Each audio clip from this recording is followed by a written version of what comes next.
Hey guys, tonight we're stepping into something a little different. Quieter maybe, but heavier, grimmier. You're not slipping into a world of adventure or fantasy tonight.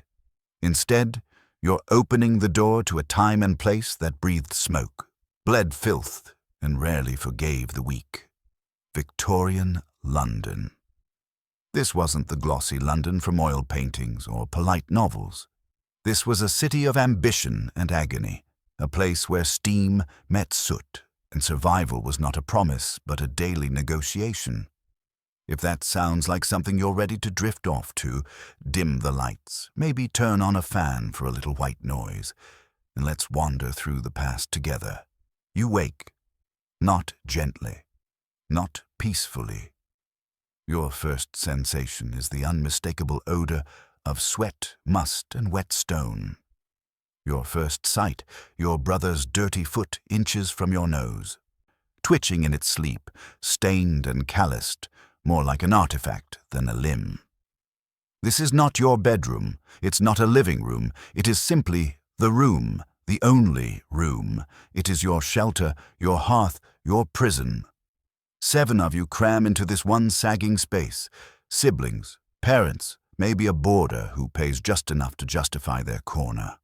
There's one broken bed that groans with every breath, 2 chairs that could collapse at any moment, and a rat who's been around so long you've started thinking of him as a roommate. The walls are patchy, not just from age, but from the absence of anything that once adorned them. Perhaps there was paper once, perhaps paint. Now, just damp stone and splinters. The ceiling doesn't merely leak when it rains. It weeps constantly, as though the building itself shares your exhaustion. The water that drips isn't clean. You stopped asking what it was weeks ago. The fireplace, a decorative gesture. The cold air lingers regardless, heavy with moisture and mildew. The floorboards groan beneath every step, and sometimes, just in the stillness, they creak like a whisper from some forgotten occupant. You sleep beneath a wool blanket so thin it's more concept than fabric. The pillow beneath your head is a rough sack of straw that rustles when you shift and smells faintly of forgotten socks and mold. There's no bathroom, no tap, no pipe, just the bucket in the corner, which you use for everything from washing to emergencies you try not to think too hard about. In the morning, the odor becomes something almost solid. You've learned to breathe through your mouth at first light. It doesn't help much, but it's better than nothing. And the window? A smeared excuse for daylight. It's so choked with soot, you're not sure if it's dawn or dusk without listening for the sound of vendors hawking wares or horses clattering over cobblestone. The pane rattles when someone coughs down the street, which happens often. Always. It opens onto an alley, but you'd hardly call that a view. There's a butcher next door who dumps his refuse in the gutter. A neighbor across the way keeps a goat. The rest is smoke and noise and the occasional shout that pierces the haze like a warning bell. The day begins not with alarm clocks, but with a clumsy shuffle of limbs. You all dress under blankets to ward off the cold. There's a shared basin of water, cold, of course, and everyone takes turns splashing their faces while someone invariably knocks over the chamber pot. Again. And somehow, for all this, you know this place. You've memorized its tiny quirks, which floorboard croaks under pressure, which wall leaks, which part of the window buzzes just before your neighbor screams about missing boots.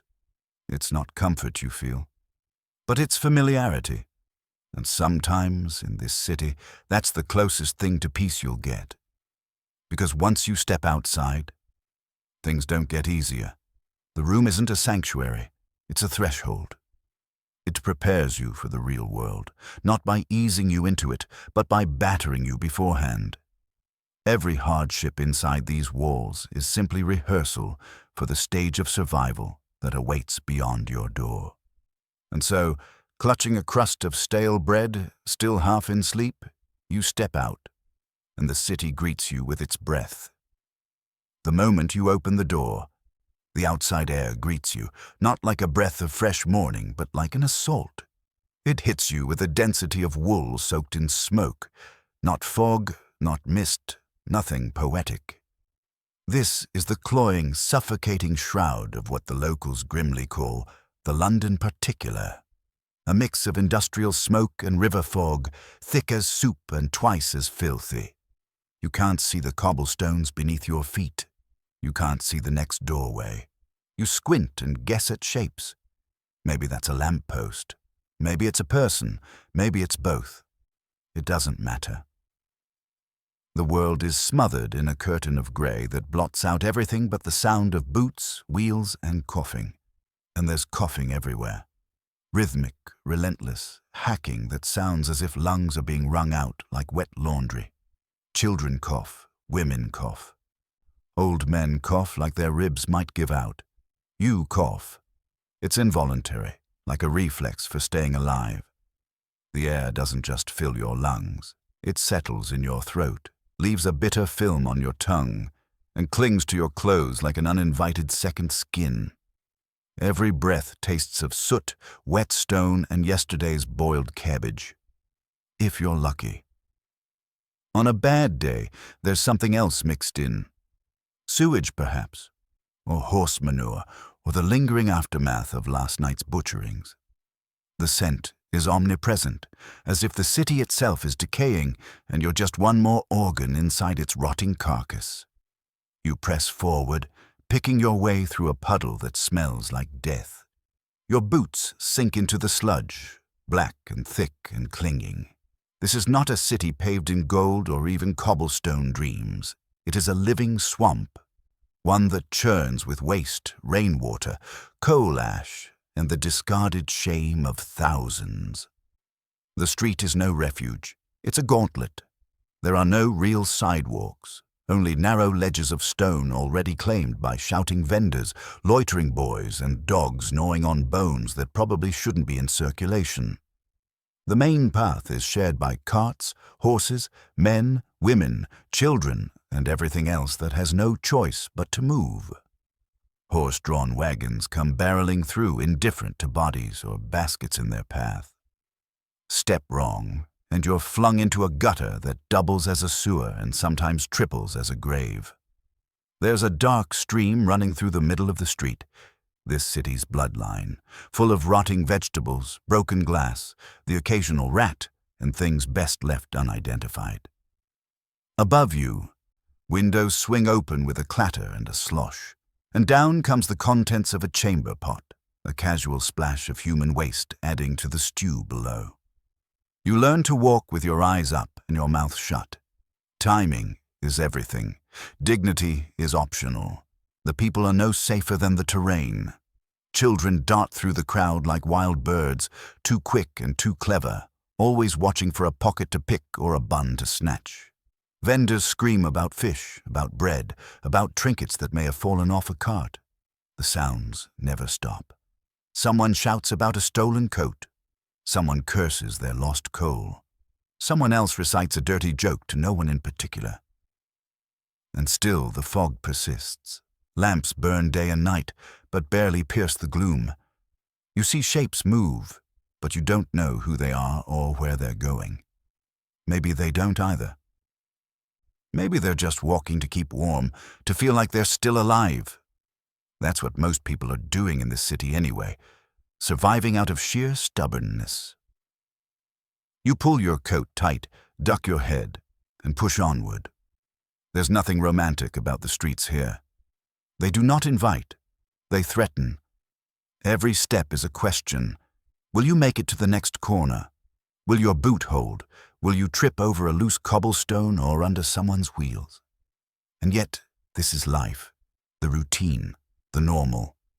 No one stops to marvel or complain. No one wonders aloud how it came to this. They just keep moving. Because to stop is to give the city a chance to notice you. And London has no mercy to spare. Your stomach speaks before you do.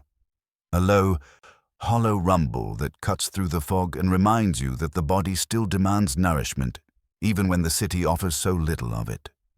You move through the grey light, hands tucked deep into your sleeves, boots slick with mud and worse, searching for something to call breakfast. But in Victorian London, breakfast isn't a meal, it's an act of survival, a negotiation between your hunger and your coin purse, between your expectations and the brutal economy of the streets.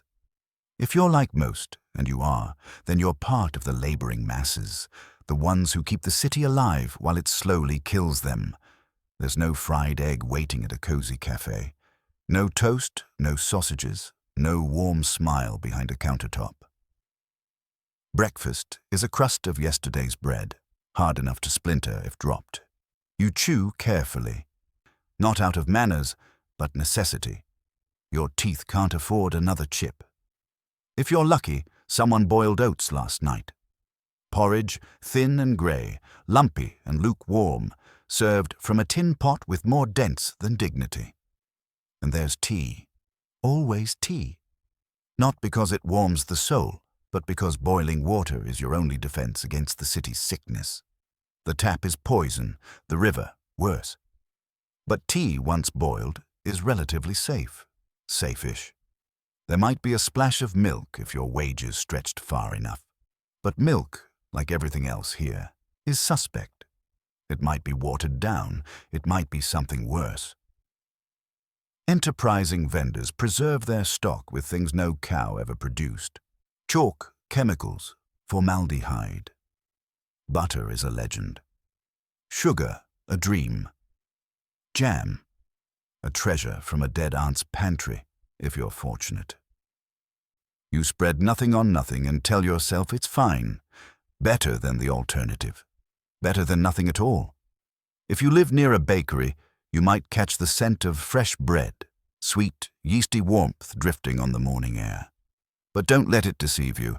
That bread isn't yours. It belongs to someone who owns a waistcoat and a surname. You inhale deeply anyway. Sometimes smell is enough to fool the brain into patience. If you're down on your luck, and many are, there's always the workhouse. There, if you queue long enough and keep your head down, a ladle of grey gruel awaits. It's warm. It's technically edible. That's where the compliments end. Still, for many, it's the only hot thing they'll have all day. The workhouse doesn't feed you out of charity. It feeds you because starving laborers don't sweep chimneys. Street vendors beckon with promises of fried potatoes, meat pies, and steaming cups of broth. But look closer. The potatoes are soaked in oil that might predate the reign of Queen Victoria. The pies, questionable. The meat inside could be anything, or nothing. It's been said that a good pie in London contains less meat than a butcher's apron. You eat fast, not just because the cold seeps into your fingertips, but because pausing to examine what's in your hand might make you drop it. You stand in the street, chewing with your coat pulled tight, not out of pride, but because the wind has teeth. There is no dining room. There are no chairs. You eat where you stand, beside carts and horses, while ash drifts from chimneys like snow that burns the eyes. There is no music. Only coughing and clattering wheels, and someone already shouting about something lost, something stolen, something broken again. And once your stomach is quieted, never full, only quieted, it's time to move. Time to face the real monster, because now that you've fed yourself on hope and starch, the city expects something in return. The streets aren't just paths, they're proving grounds, and out there you either work or you disappear.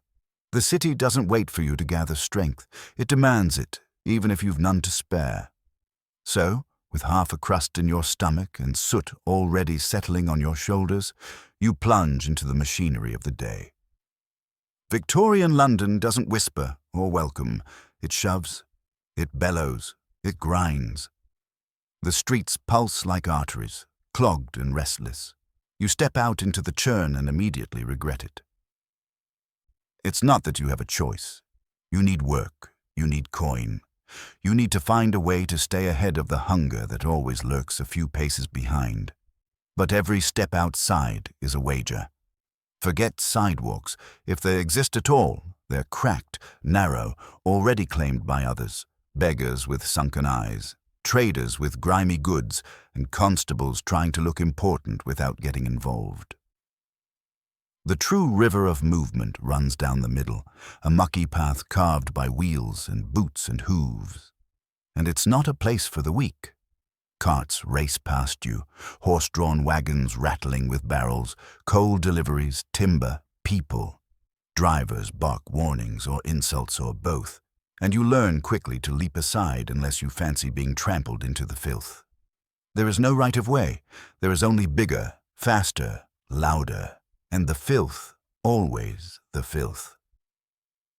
Every inch of the road is soaked in it. Sludge thick as stew clings to your boots. Some of it is just mud. Some of it is something else.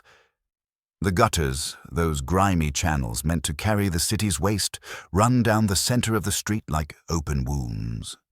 They carry everything: spilled beer, coal ash, cabbage leaves, blood from the butcher, dead rats, live rats, and worse. Sometimes people. It isn't unheard of for a child to fall in and vanish beneath the refuse, only to resurface somewhere no one wants to find them. And above you, danger there too. Second-floor windows, where chamber pots are emptied with a splash and no warning. You learn to listen for the creak of hinges, the faint grunt of effort. A second later, and the contents hit the street, or your coat, or your face. Crowds swarm around you. Some move with purpose, others with desperation. Street children dart through like birds made of elbows and rags. Some are messengers, some are pickpockets. You keep your hands in your pockets, even though there's barely anything worth stealing. Doesn't matter. Theft here is less about value and more about opportunity. Vendors scream, not speak, scream. Their voices rise over the clatter of wheels and hooves. Hot eels, fresh kippers, pie 2 a penny. They wave their goods like weapons, eyes scanning faces for coins or weakness. The meat is questionable, the bread is stale, the apples might bite back. But it's all business, it's all survival. And then there are the others, those who drift along the edge of things, the ones with shaking hands and watery eyes, who mutter to themselves or stare at walls. You don't ask their stories. You already know the outlines. Poverty, loss, illness, luck that ran out. And always, always the fog, wrapping around everyone like a veil of forgetfulness. Policemen move through the mess in pairs. They swing batons for show, but no one really fears them. Not unless you've already been marked. They enforce what's convenient and ignore what isn't. If someone gets stabbed, they'll arrive eventually, assuming they haven't been bribed to look the other way. And then, it rains. It's not the graceful patter of spring showers. It's heavy, fast, and grim. It turns the sludge into slurry, the gutters into rivers. The streets foam with waste. People curse. Some run. Most simply bow their heads and keep walking. There are no umbrellas for the poor, just cloaks, sacks, and prayers. And wet. Always the wet, seeping into your boots, into your sleeves, into your bones. You trudge on, not because you want to, because you must. This is just the commute. You haven't even arrived at your work yet.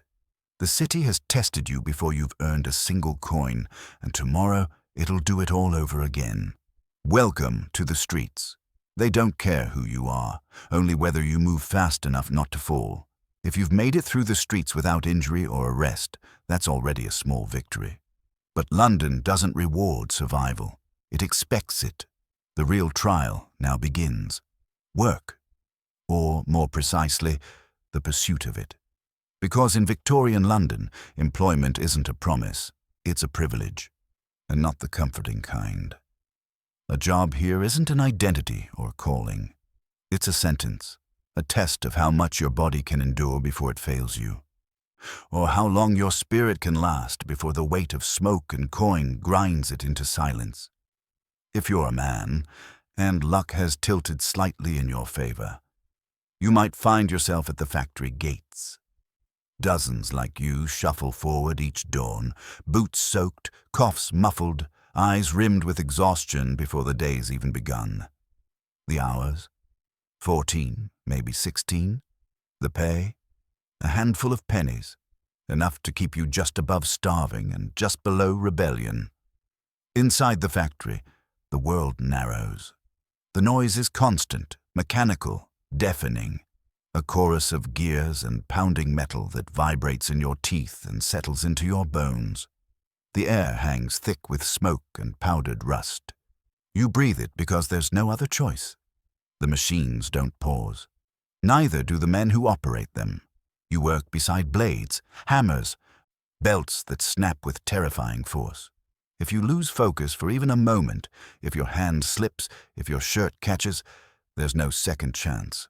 A missing finger is a minor loss. An arm? A tragedy you'll receive no compensation for. But don't worry. There's a boy in line to take your place before the blood dries. Not fond of factories? There's bricklaying, knees in mud, back bent, rain on your neck. Or hauling coal, where the darkness isn't poetic but absolute, and the dust inside your lungs never leaves. You can work the docks if you're lucky enough to get picked, spending your day loading crates heavier than the promises made to you. If you're strong, maybe you'll last a few years. If you're not, the Thames waits. Women don't escape this fate. They scrub laundry in freezing water until their fingers crack open. They sew buttons from dawn until their eyesight bleeds. They crawl on hands and knees to scrub other people's floors, to polish brass that will never reflect their faces. They cook with scraps, stretch meals with imagination, and manage households on coins too few to name.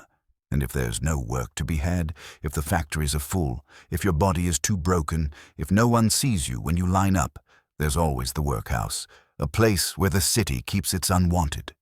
Here, you earn your meal by being worked to the edge of death.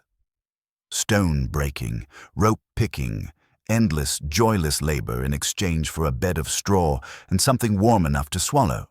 It isn't help, it's punishment for the crime of poverty. Maybe you try to make a life on the street. You sweep chimneys if you're small enough, your ribs scraping against soot-blackened brick. Or you scour the Thames at low tide, picking through filth for nails or rope or bone. They call you a mudlark. You call it staying alive. The city doesn't provide sick leave. There's no compensation for injury. No medicine unless you pay for it. And you can't. If you collapse, someone else steps forward. No one asks your name. You aren't indispensable. You're replaceable. 4 men shout, not because they're angry, but because no one listens otherwise. Faster. Quieter. Stop bleeding. These are the instructions that guide your day. And you don't argue, because behind you stands someone hungrier, someone willing to take even less to do even more. You are not working to rise.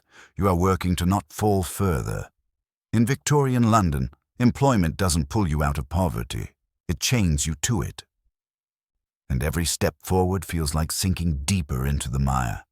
So you push the pain aside. You breathe the soot. You lift what you must. Because if you don't, someone else will, and your place in the great machine of the city will be filled before your name is forgotten. Childhood in this city is not a protected time. It is not a garden of play or a sanctuary of education. Childhood in Victorian London is brief, brutal, and often entirely fictional. If you are small, you are useful. That's the only measure that matters.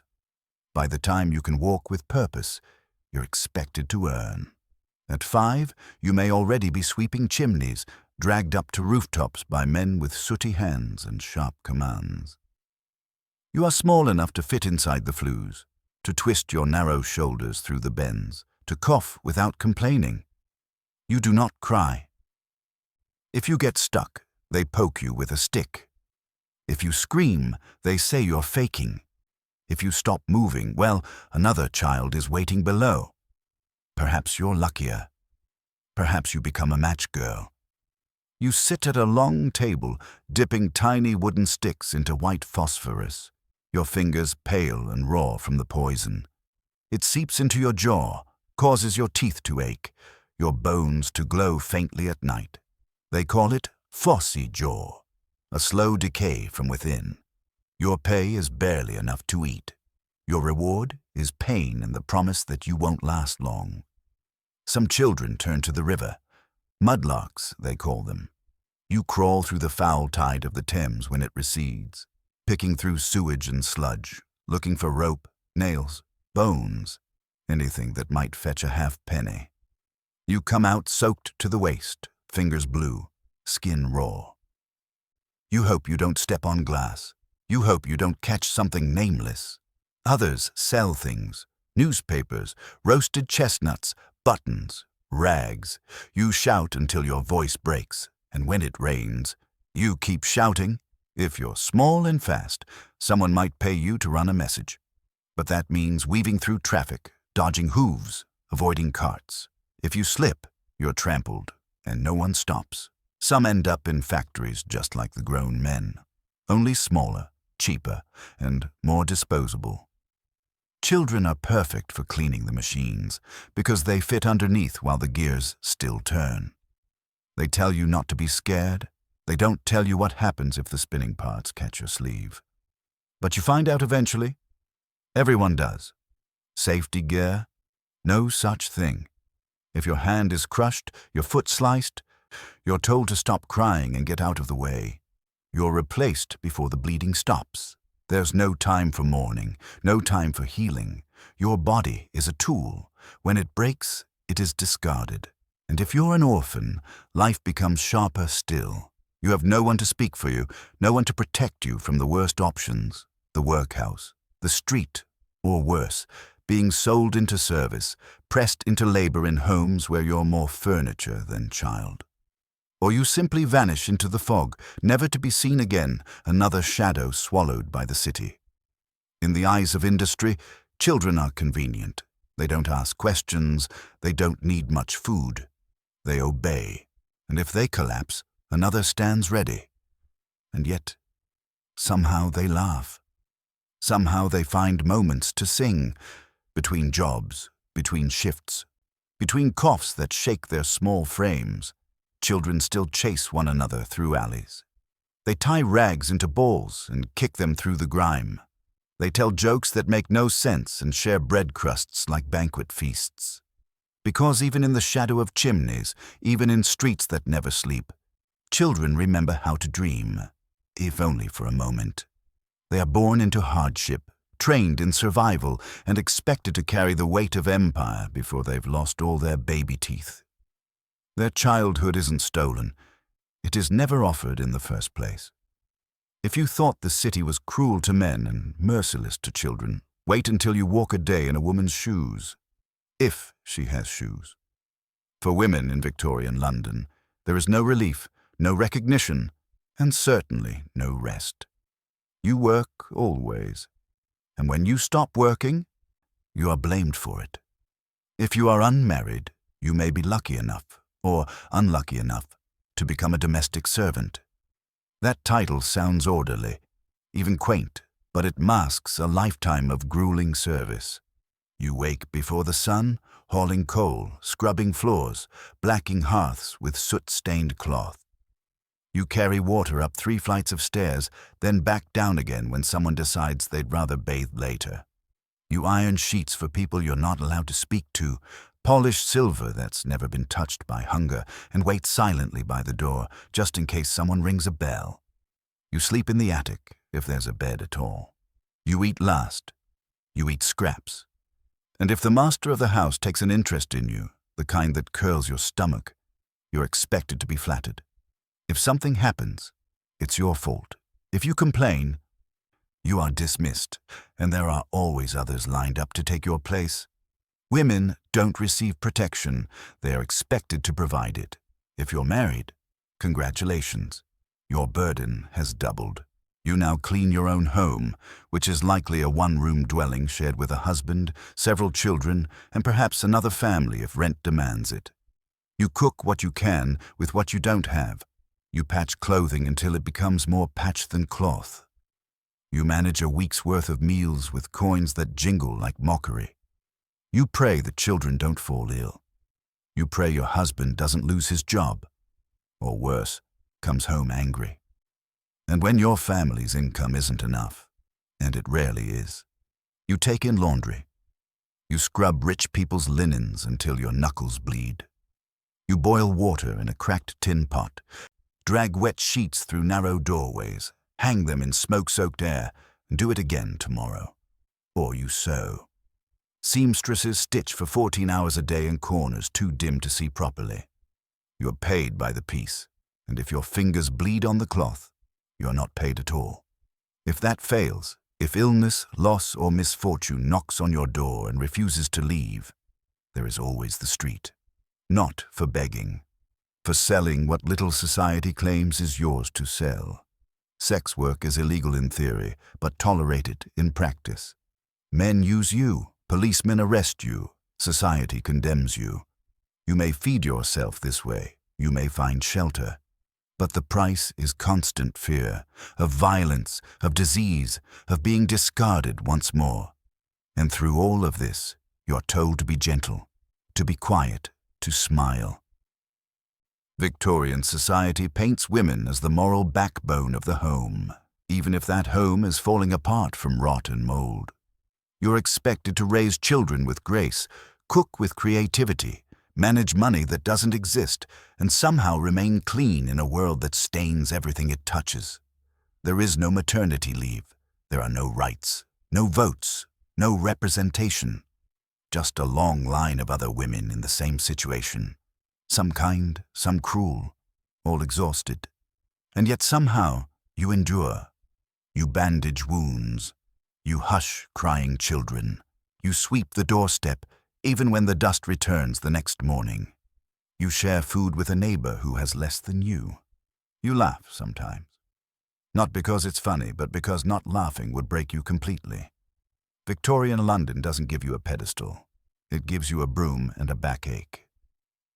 And still, you hold the city together, not with power or praise, but with calloused hands and quiet determination. Even if you've dodged carts, survived the fog, and earned your pitiful wage, there's one threat you can never quite escape: sickness. Disease in Victorian London isn't a matter of if, it's a matter of when. It lives with you, sleeps beside you, follows you in silence like a patient predator. You don't need to be old, you don't need to be weak, you just need to be here. The first enemy is often invisible: tuberculosis, though the city calls it consumption, as if naming it after what it does makes it any less cruel. It devours from within, slow and merciless. You cough, always. A deep, rattling sound that becomes your constant companion.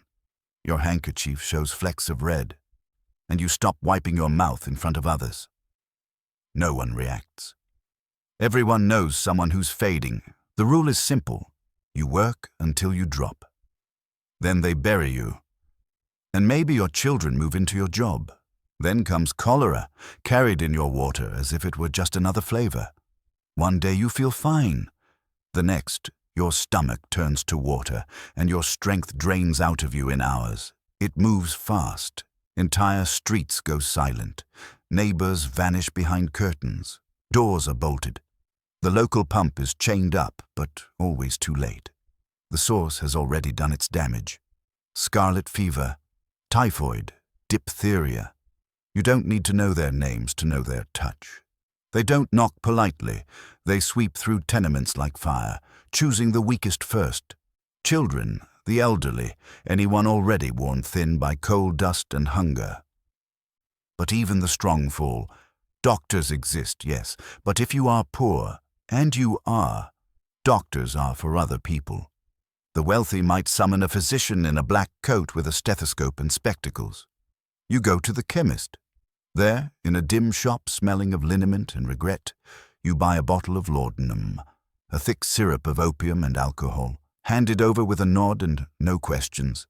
Headache, cough, grief, take a spoonful. Or two, or three. You won't be cured, but you'll care a little less. If that's too dear, there's the street healer, the herb seller, the neighbor with a home-brewed tonic. You drink things you don't understand, wrap yourself in boiled rags, or try to sweat out the sickness by sheer willpower. Sometimes it works, often it doesn't. And should you become desperate, if your leg turns red and puffy, if your tooth screams in agony, if your skin burns with a fever, you might go to a hospital. But be warned, hospitals are not sanctuaries. They are places of last resort, where the air smells of rot and the floors echo with moans. Beds are shared. Instruments are reused.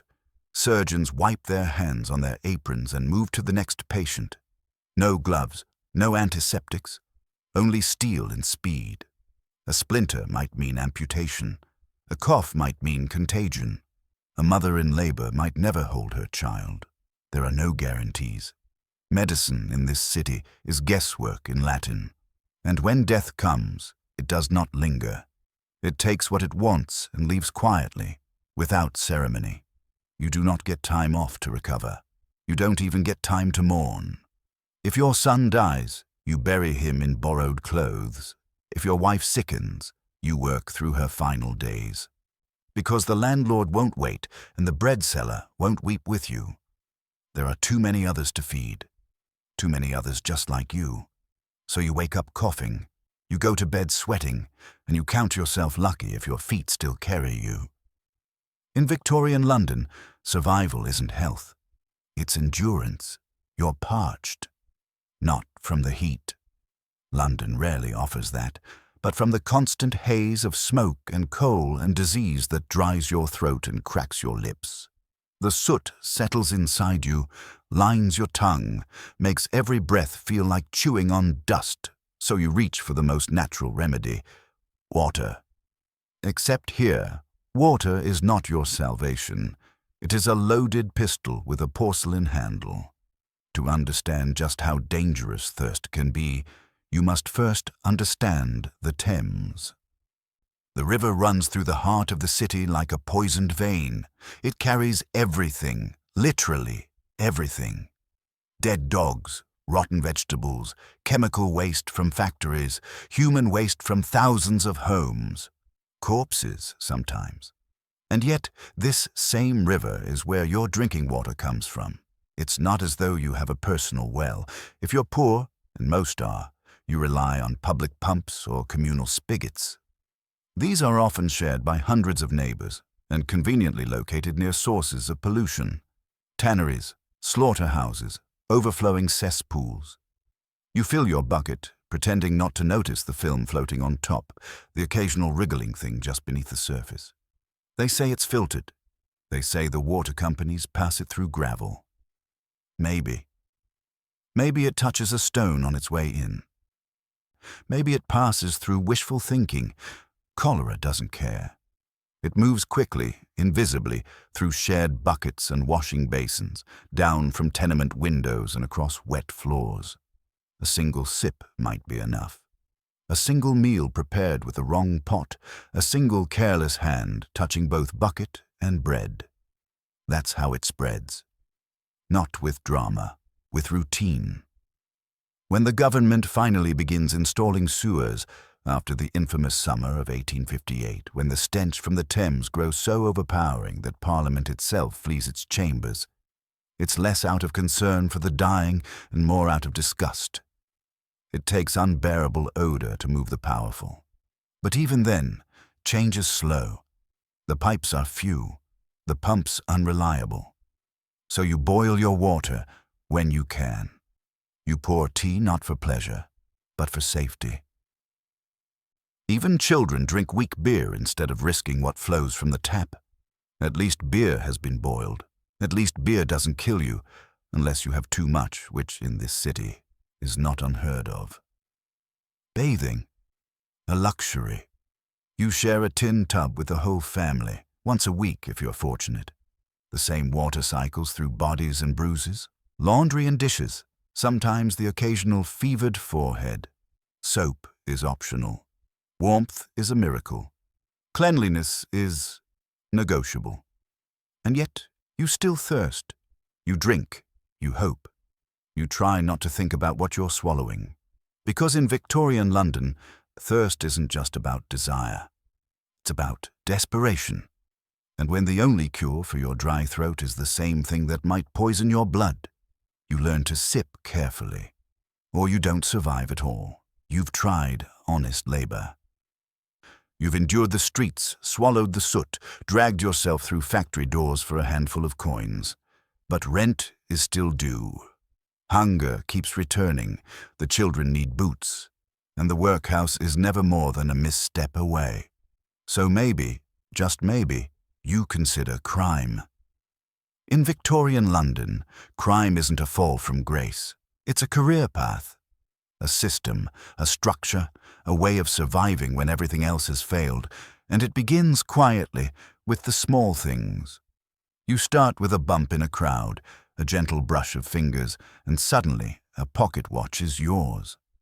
They call you a dipper, a pickpocket. You haunt market corners and busy alleyways, blending into the flow of bodies like a leaf in a river. You disappear before the victim even realizes something's missing. If you're skilled, you never get caught. If you're unlucky, there's a constable's boot waiting with your name on it, or a sentence to Newgate, or a ship bound for Australia. Women often take a different route. A fence might be your trade. Someone who buys stolen goods, sells them again, and disappears before questions catch up. Or perhaps you run a twilight house, a safe handoff point where thieves drop their loot and vanish into the mist. You keep the doors closed, the curtains drawn, and the lies rehearsed. Some become sellers, though what you sell changes depending on who's buying. Bruised fruit, watered milk, meat pies best eaten in darkness. You set up a cart on a street corner and vanish before complaints become curses. Or maybe you offer a game, cards, dice, the infamous 3-card Monte. The trick isn't winning, it's knowing when to run, and then there are the bold ones. The burglars who break into shops, warehouses, sometimes even churches. They work fast, often at night, moving through alleys and over rooftops like smoke. One night's haul might feed a family for a week, or it might end in a noose. London's criminal underworld isn't chaos. It's shockingly organized. There are syndicates with territories and hierarchies. Code words, recruitment tactics, initiation rituals. There's power here. There's money. And there are rules. Break them, and the punishment may come faster than the law ever could deliver. Then there are those who trade in the dead. Resurrection men, they're called. Body snatchers who dig up fresh graves and sell the corpses to medical schools desperate for cadavers. It's illegal, it's grotesque, and it pays better than scrubbing floors.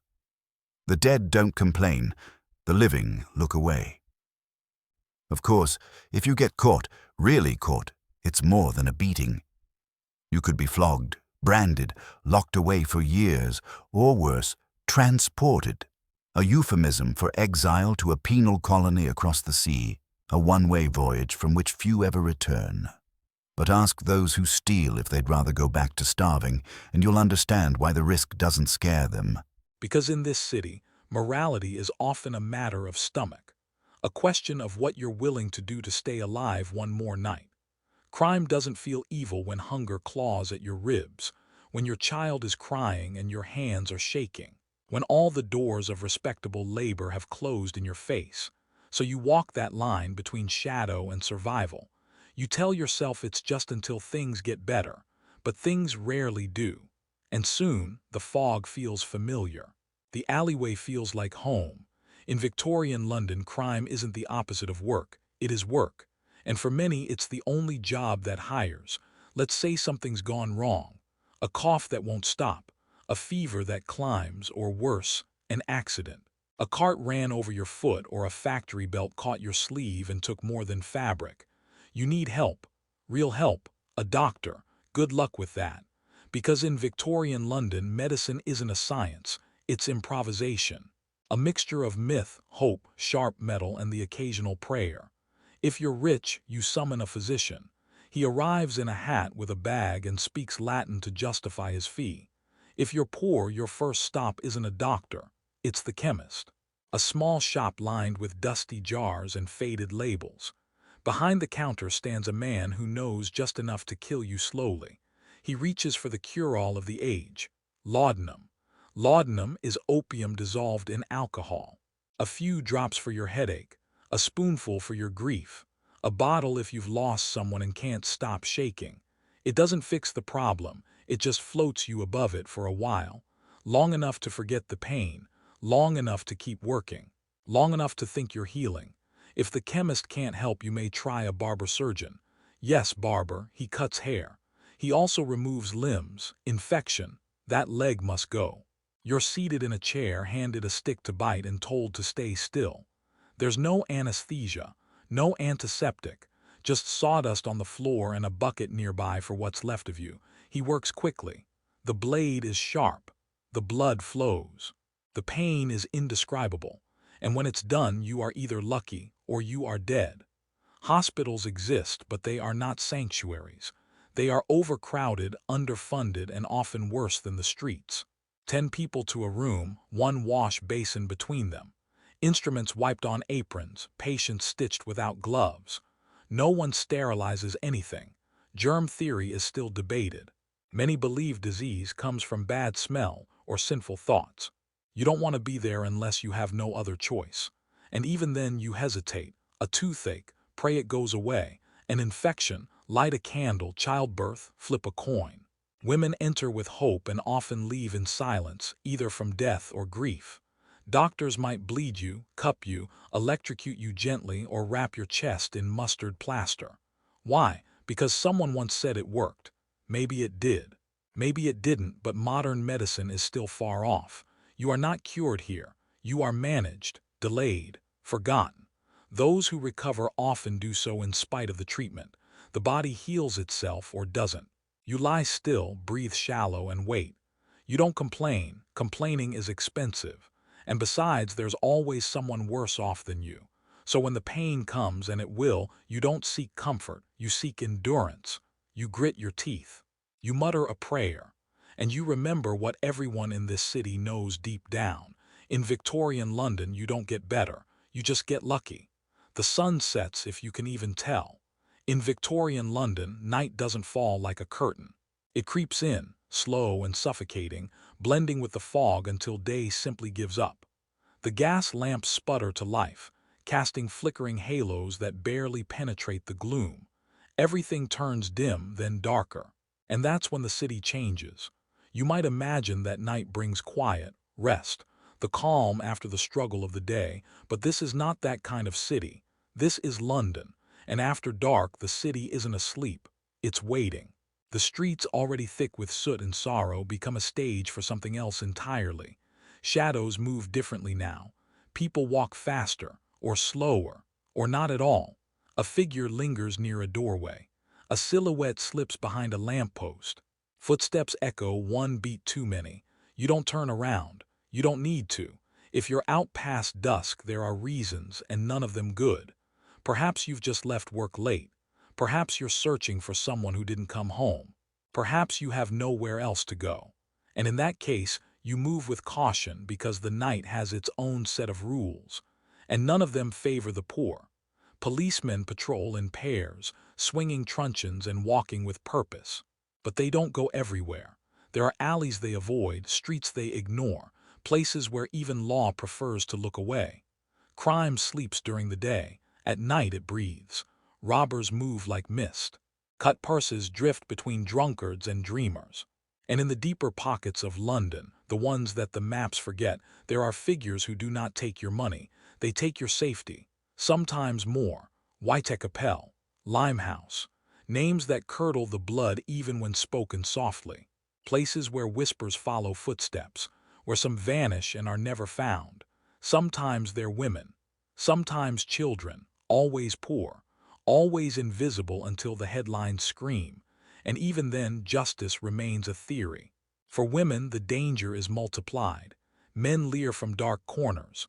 Words are whispered like knives, sharp and full of threat. Offers are made that aren't really questions, and if she refuses, well, she walks faster and hopes the boots behind her don't quicken too. In some parts of town, you don't scream. Not because no one will hear, but because they already have and chose to shut their windows. Even inside, safety is never guaranteed. Tenement buildings creak like old ships. Rats rustle inside the walls, scratching and gnawing. Arguments erupt below, next door, above. Some end in slammed doors, others in broken bones. And sometimes someone simply vanishes. A girl who never returns. A man who owed too much to the wrong person, and no one asks, not out of apathy but fear. And then there are the fires, a careless spark, an overturned lamp, a chimney too full of soot. Flames don't wait. There are no alarms. No organized fire brigade rushing in with ladders and hoses. Just neighbors shouting, buckets flung from hand to hand, and the sickening realization that everything you owned is now smoke. If you must venture out, you carry a lantern, or a candle cupped in your palm. Not to see, there's little to see, but to be seen. You pray it doesn't blow out, you pray it doesn't draw attention. Because in this city, light can both protect and betray. And so you walk, or you hide, or you wait for morning if morning ever comes. You sleep if you sleep at all, with one ear open, listening for footsteps, for shouts, for silence. The kind of silence that means something has gone terribly wrong. In Victorian London, night is not a pause, it is a test. And the poor do not rest. They endure. Morning returns, or so the clocks say. The sky offers no confirmation. In Victorian London, daylight is an assumption. The sun exists, yes, but here it's only ever a rumor. The air itself wakes before you, pressing through the window like a ghost. Thick, heavy, tainted. You don't breathe it so much as absorb it. It settles into your lungs with the weight of coal dust in despair. You cough. You always cough. Everyone does. It's part of the morning soundtrack now, like the clang of hooves or the calls of vendors or the clatter of pots down the alley. Your window, such as it is, has never been clear. But now even its fogged glass has turned black. You wipe it with a cloth and the rag comes away stained, as if you'd cleaned a chimney. The sky beyond is gray, not because it's overcast, but because the very air is a fog of human creation. A murky mixture of smoke, ash, soot, and the exhausted breath of thousands of chimneys burning the cheapest coal money can buy. The walls inside your home have changed color too. Once whitewashed, they're now a perpetual shade of gray. Even your curtains are stiff, heavy with years of accumulated grime. No amount of washing makes them clean. The smoke isn't something you can keep out. It seeps in through cracks, through floorboards, through the very pores of the bricks. You light the stove. A small flame, more symbolic than useful. The warmth is welcome, but the smoke it belches only adds to the weight in the room. The air thickens. Your eyes sting. And still you keep the fire going. Because to be cold and clean is not an option. You pick warm and choking instead. Outdoors, the city groans to life, though it never really slept. The streets are already coated in filth, churned into a paste by hooves and boots. Somewhere a dog barks. Somewhere else someone curses over a lost shoe or a stolen bag of coal. No one is surprised. This is just how mornings begin. You dress in the same clothes as yesterday. There's no point in washing them. Clean lasts until the front door. Maybe less. Everything smells faintly of dampness and decay, like old rags soaked in smoke water. Even your skin has forgotten what fresh air feels like. You've been breathing soot for so long that your own sweat smells of coal. And the worst part, this is normal. Londoners walk through this chemical fog like fish through water. Their faces are pale, eyes rimmed in red. Children grow up in it, their lungs struggling from the moment they take their first breath. Plants wither on windowsills. Curtains hang limp. Laundry dries stiff with ash and the scent of burnt oil. And then there are the smogs, not the everyday haze but the true monsters, the great smogs, they're called. Days when the air grows so dense that you cannot see your own feet. When boats crash on the Thames. When buses stop running. When people wander disoriented and vanish into the gray. Some die where they stand, lungs sealing shut like damp paper. In 1873, hundreds did just that. And yet the city did not stop. The poor fare worst, of course. Their chimneys burn dirtier coal. Their homes have thinner walls. Their children wheeze and cough and gasp through the winter like old men. If you grow up in London and somehow reach adulthood without bronchitis or consumption, you're either rich or a miracle. But you rise anyway. You tie your boots, now caked in yesterday's filth. You open the door and step out into the smoke. You pretend not to taste it. You pretend the fog isn't already clinging to your lashes, your throat, your very soul. Because in Victorian London you don't wait for the smog to pass. It doesn't, it waits for you. You might be forgiven for thinking this city has no soul, that it's all soot and screaming, hunger and hopelessness. And you'd be mostly right, but not entirely. Because even here in the filthiest alleys beneath skies the sun barely bothers to shine through, something else lingers, something quieter. Kindness. It doesn't arrive in grand gestures. It has no speeches, no medals. But it's there. A shared crust of bread when someone's wages run short. A mother wrapping her child's bare feet in her own scarf. A boy giving his last penny to a girl with bleeding toes. These things happen, not often, but often enough to matter. No one claps, no one thanks them. But in a place where cruelty is routine, kindness is a rebellion. It's what people offer when they've got nothing left. A nod, a half-smile, a seat near the fire. Not because they can afford it, but because they remember what it's like to be cold. Even in the tenements, those crumbling, overstuffed tombs of the living, neighbors still look after one another. A woman watches someone else's child while she works. A man shares coal because the frost killed two the winter before. It's not perfect. Sometimes it's too little. Sometimes it comes too late. But sometimes it saves a life. The pubs help too. They aren't pretty. They smell like spilled ale and old sweat. But they're loud. They're warm. And they're necessary. It's where stories are told, songs are sung, and pain is shared with strangers who nod because they understand without asking. You don't need to afford meat to afford laughter. And in these places, even misery loosens its grip if only for a few hours. Out on the streets, the same spirit flickers. A chimney sweep helps a smaller boy climb without getting stuck. A ragpicker shares a blanket under a bridge. A dying man gives his boots to someone with stronger legs, not because they're saints, but because they know what it means to go without. You don't need riches to be generous, just memory. Even the entertainers, the ones who scrape a living from music and spectacle, play their part. A blind fiddler on the corner. A puppet show held together with string and willpower. A singer whose voice is cracked but joyful. They remind the crowds that life hasn't ended, not yet. That even here, something human still pulses beneath the soot. Kindness in London isn't gentle. It doesn't glow. It flickers like a candle in wind, small and stubborn. It knows the world is cruel, but it shows up anyway. In a city built on survival, it is kindness, not comfort, that keeps people human. So after all of it, the coughing fog, the cracked boots, the factory gates and fire-lit alleyways, ask yourself honestly, would you have made it? Probably not. But that's not an insult. It's a truth modern life has earned. You live in a world of switches and clean taps, toilets that flush, walls that hold heat. You don't flinch at drinking water. You don't brace yourself before stepping outside. And if you get sick, someone is paid to help you heal, not saw off your leg while you scream into a stick. Victorian London was not built for comfort. It was built on backs, on soot and sweat and the quiet agony of the poor. Every day was a test, against cold, against hunger, against the slow grind of hopelessness. The luxuries you take for granted now, soap, antibiotics, clean air, did not exist.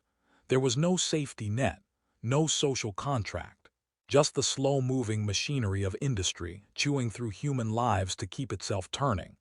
You would miss things, simple things, toothbrushes, showers, light you don't have to strike with a match. You'd wonder why no one washes their hands, why bread tastes of soot, why children cough like old men. You'd panic the first time the smog swallowed you whole. You'd cry the first time you lost someone to a fever, knowing no one would come and no one would help. And yet people did survive. They survived not because they were superhuman, but because they had no choice. They endured because the alternative was to vanish. They organized, they marched, they worked. They raised children who somehow still played games between the cobblestones. They laughed in crowded rooms. They sang songs they barely remembered.